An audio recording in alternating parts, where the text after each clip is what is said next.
That shit, I send you back to your dad's house. I'm a real nigga from the Tito.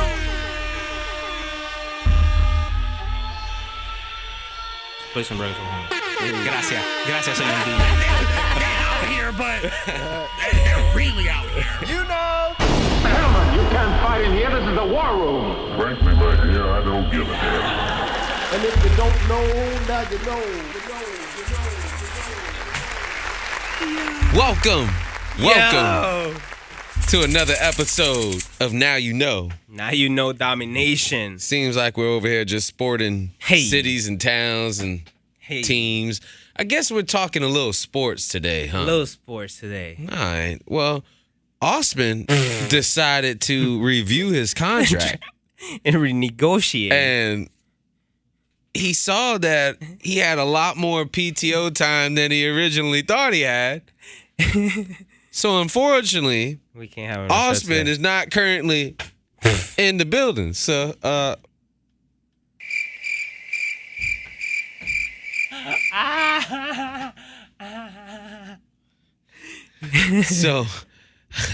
it's like, fuck this shit. Neil is still haven't got his shit together. We have to take more applications. I'm taking my PTO again. I was like, okay, fam. Shit. Yeah, man. Shout out to the NBA. Yo, a major accomplishment by King James today. Passing the GOATest, Michael Jordan, in the scoring list. So now LeBron is 4th, Jordan is 5th. So, but what I would like to highlight is a post that King James had uploaded on Instagram, and goes like this. Thank you, MJ. Still tripping about last night. Could have happened a trillion years. Thought that would be possible, especially knowing where I come from and what I watch him do every single night. Doesn't make sense to me, to be honest. Man, it's crazy. I know you guys think I'm tripping, but if you knew me and my friends growing up, you will understand. Beyond blessed and appreciative for all the congrats from my family, friends, colleagues, strangers, haters, etc. For the ones who've been on the journey from day one, and I mean day one. Thank you. Even more love. So, bro, this is a legendary moment. I want to extend my congratulations to LeBron James. You know, we wish him health, continue to be the role model that he is, and that he continue to kill us in the NBA. This is a major accomplishment. I was so happy because in the past year or so, I have more like learned about LeBron James' story and his apportations to the what was the word? Into his, how he collaborates with the community and stuff like that. So that's somebody who I look up to. There's a lot of charity work. Yeah, absolutely. And he also is he has his school. So that's what doesn't get any bigger and better as far as like impacting the community in a positive way. So I'm a fan. And as a fan, I can only be so happy that my role models are doing well in life because that inspires me. I know that inspires you. And that's what we're all about. You know what I mean? He does do a lot. Yeah. You know, LeBron does a lot. There's a lot of other players that also do a lot, but he has his own facility too. Like his own school, bro. That's a different type of brag, bro. That's pretty dope, man. What? For the kids, bro. That's what I'm saying. Like, as far as making an impact, it doesn't get any bigger and better than that. Like, how dope that would be that you get an opportunity to do that for a community. Like, that's beyond like imagination. Like, so that's talking about how somebody uses his platform and his resources in a very positive way, which that's why I admire LeBron a lot, you know. That's that man. Yeah. No, he does a lot, like we said, man. Can we play some reggaeton horns for LeBron James? Shit, there's some reggaeton. Pow, pow, pow, pow. One more time. Hey, double, yeah, hell yeah. He said double. Gracias, señor DJ. You're welcome, man. You do open doors. See, man, You talk about that. That shit was funny. I might close them too. Don't try the man, okay? Hey, don't try the man. Don't leave your boy. Believe your boy. Believe your boy. Yo. The interview with R. Kelly. Right. It was a little bit of like some acting. And a little dramatic. bit of like dramatic. He might have sold you at one point. So it's a little confusing. I'm confused, João America. Because, the way he comes off, he seems like, one of those people that, like an OJ, right? Mm-hmm. Like, you're like, man, we know you did it, man. You got all this evidence, and we did all the research, and we figured out, like, it has to be you. It couldn't be too many people. Mm-hmm. They have a lot of information that can, like, put him in a corner, which makes him, like, either more paranoid and upset that the world is turning on him, or at the same sense, like, he feels like he's coming off like being attacked, and then the only way you can act is like a reactment, right? So I feel like it's kind of hard to really judge it more now than before. Like, we should have did this a long time ago. Yeah, because this is what I mean? This been Like, going for like 30 fresh. years, like for 30 since the 90s, bro. Yeah, but why we should have Addressed that way earlier. Yeah, I mean, because now it's just it makes it even harder. because he was in jail too, like for 2 days, bro. I mean, regardless how long he was in there, he should have this should have all been solved a long time ago. Yeah, I mean that doesn't make it up. Yeah, you're right. Yeah, bringing it up now is just like, so whatever happens now,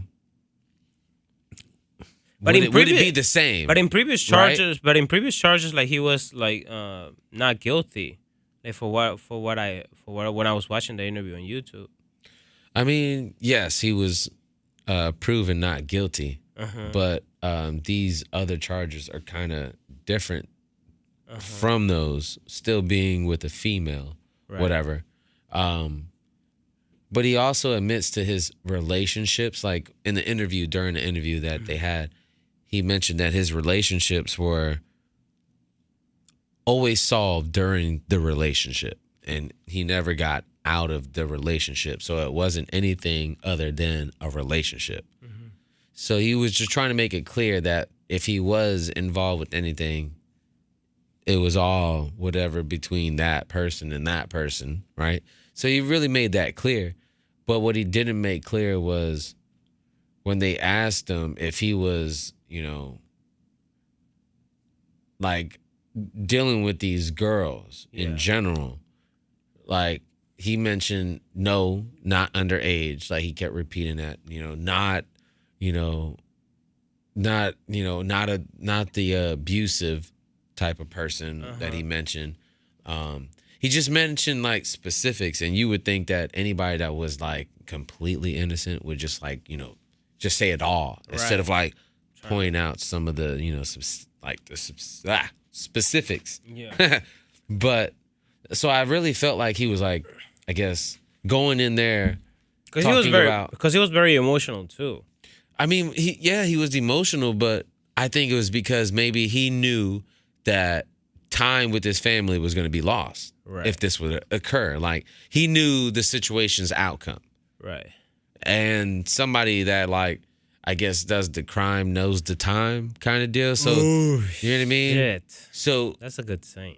I mean, like if you know a bank robbery is gonna give you, armed robbery and all this, like you're gonna do some time before you do it, right? Right. So then when they tell you got all this time, you're not like shocked, like like when Meek Mills had the charge with the bike incident, right? So he didn't think he was gonna have to go what he went through for a bike and like lifting up a wheel and riding, which is reckless driving. But you wouldn't think that would give him like jail time. The average that was person, at the end of the day what he gives him jail time just for that. Yeah. What? Yeah.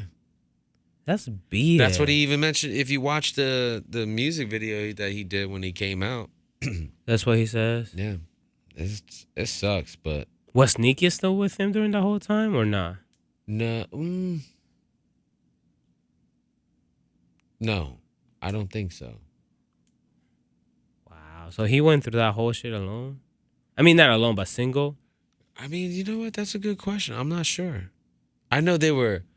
You know how when you like in a relationship, but then like relationship, you gotta do it.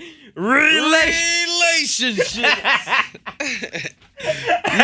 you know how when you in Your a favorite relationship, segment. Your favorite segment. it's different because when you're in one and then you get out of it, kind of like you're not really out of it. Not out of it. No, Not like that. You know, because then you wouldn't have been in one in the first place if you that quick to be out of it. Good fucking point. I mean, think about it. Like, so if you put in, let's say, 6 months, right? 6 guys. 6 months. So you saying that next 24 hours immediately you out of it? No, you're gonna deal with it in the next 48 because you're still thinking about it. It's still fresh. It's not really gone. Right. It's not. You know what I mean? It's too fresh. Imagine it being longer. So yeah, it's something that's gonna make an impact. But enough about that shit. Let's talk about Best fucking city in the East Coast in the U.S. We're having the 2020 WrestleMania event in the Raymond James Stadium, dude. Oh, so wait a minute. It's gonna be outdoors. No, they're gonna have. I'm sure they're gonna make some adjustments so they can, Like, but it's gonna be like open, right? Because Raymond James is open. Yeah. So it's gonna be an outdoor WrestleMania. I'm assuming so. Yo, that's dope. It's gonna be April 5th, 2020. So Yeah, dude, by that time we're gonna be so popping, dude. We're gonna get like VIP entrance there and doing like interviews and shit like that. You should be able to get that for us. Huh? What? I didn't understand the. I said you should be able to get that for us. Of course. Oh, okay, good. That's what we want to hear.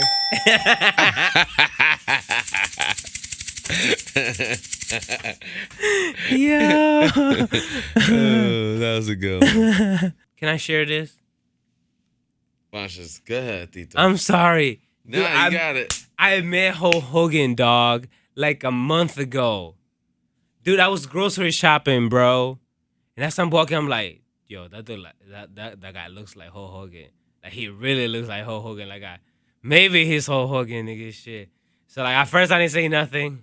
So I was like, before I walk out of the store, I'm like, okay, if I see him again, I gotta show him respect, you know what I mean? That's a legend right there. So as I'm walking, I'm about to, like, go to the cashier. Yeah. I see the guy, dude. Davin, bro, you're a legend. I appreciate you, dog. I had so much fun watching you, dude. And I was so happy that night, dude. I was so happy that night, dude. That's funny. Yeah, but I'm sorry I cut you off, Pops. Go ahead. Damn. I just had to let it out of my chest. No, I actually met Hogan a couple You did times, too? Yeah. Dude. The one of the funniest ones that I didn't actually meet him at this time. I don't even call this a meet because I met him in other spots. You just catch up. You know, No, hang out with it was celebrities, dog. You know. No, well, it was so Let funny. these niggas know like shit. I was driving one time, right? And this was off of because I live in whatever. You know. Hey, don't disclose the location you now. already know. Come on, now. So You already I'm know. on Del Mabry somewhere, right? He said you already know. I'm on Del Mabry somewhere, right? And The we're at a glorious light. Uh-huh. We're just continuing on Del Mabry, right? Right. But we're at a red light. I'm like, man, that's a nice ass orange Supra, right? It was a while back. I was like, this is a nice orange Supra, man. That shit is clean. I look over, Oh boy. motherfucking Hulk Hogan. Nigga. And I'm like, Motherfucker. out of here. Motherfucking Hulk Hogan, nigga. Shit. And I was like, you know, I should race his ass. He probably would want to race, right? Oh shit. So that's when I had my car. It was pretty good though. So I was like, all right, Whip. I'll mess with him, even though I know it's a Supra and it's Play probably the twin brakes. turbo. Play the He brakes gone, soundbite. but yeah, it's like he gone, right? But I still mess with him a little bit, right? So I messed with him, and he was like, okay, I see you. yeah. And then when he took off a little bit, we were cruising because it was just like whatever. But he seen that second gear, I kept it, and I Okay. held it for a bit. Uh-huh. He held his, and then we took off for a little bit, and then he took off. I was like, oh, okay. So I was just like, hit him with My one of God. those. Hey, I hit him with one of those. I see you. Yeah, it was a short little That's third gear lit, one, bro. but it was like That's fucking lit. Yes, That's a kinda better race story with than fucking mine, bro. That's so Hulk fucking Hogan, cool. bro. But I remember the car and everything. I was He like, gets bro. down with the Brown. I mean, but also that was a time where like the races on Gandy was heavy. Damn. Yeah. So that was pretty dope, man. Yo, that's a dope ass story. Holy shit. You heard it here first, nigga. That's my man Heat holding the heat. I don't want to get him in trouble either, man. Yeah. This was in back roads, like private property. Sorry, Del Mabry was a blur. I was just mixing up the road that I took to get there. That's all. So stupid. Just saying. Yo. But WrestleMania, that's dope. Oh yeah, man. who you have favorite? Okay, so Hulk Hogan. Who else? Well, like I said, man, the Undertaker was in that era for me. You remember, bro. Oh man, what was his name? The Giant. Andre the Giant. Andre the Giant, dude. Bro, that was my era. Like I used to watch wrestling heavy at that time. What? My favorite wrestlers were Shawn Michaels and Jeff Hardy. Well, you know what? I was watching them there too because I was watching Triple H, right? Dude. And then we were watching. Yo, I love Shawn Michaels. There was just a few of them. Dude, fucking Jeff Hardy used to go like this from the top of the road, like. Yeah. Fucking. Yeah. She was so lit. Yeah. The Rock to me was so late, but he was late from me watching it. Like I was watching it for so long, like for years. Yeah. And then later on, he came. Right. And I was already like kind of getting out Cold, of it. Bro. Stone Cold Steve Austin, bro. Bro. Yes. Exactly. What? With the beard. What? He used to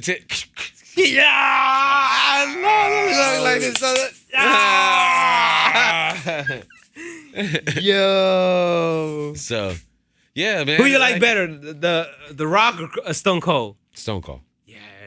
Yeah. Stone was a badass. I mean, that was my era though too. That's what I'm trying to tell you. Like, I just named all the people before him.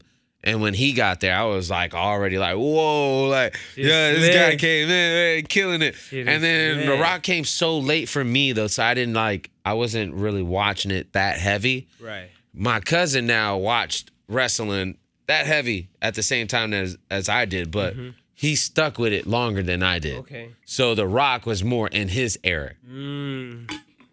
So that's where he used to like say, "Do you smell what The Rock is cooking?" He used to walk around saying that all the time. Do you smell what The Rock is cooking? All the time, bro. He had the one they say like, so what do you say? I was like, doesn't matter what you say. Yeah. It doesn't matter what you say. Yeah. Yo, put that on that. Put that on. Use a production god power saying, link that shit right there, like, boop. Like with the. All right, I guess we done, Tito. He keeps making me get to work, so I guess we gonna sign out here. Tito, tell him your Instagram. Yo, tell them where they can find you at. Y'all can find me on all social medias as Nilich. That is KNEILEDGE. En español también. Porque somos bilingües, papi. KNEILEDGE. That's my man, he holding the heat. My man, he holding the heat. Production guy, we got another one. Take it away. Again, another episode in the books. Thank you guys for tuning in. Now, I ain't been saying my social media because I know you guys already know it. But I guess I'll say it this time. One more time. One time for the one time. You can catch me at HEATUKNO. N-O. And if you don't know, now you know. You can't fight in here. This is the war room. Frankly, right here, I don't give a damn. And if you don't know, now you know.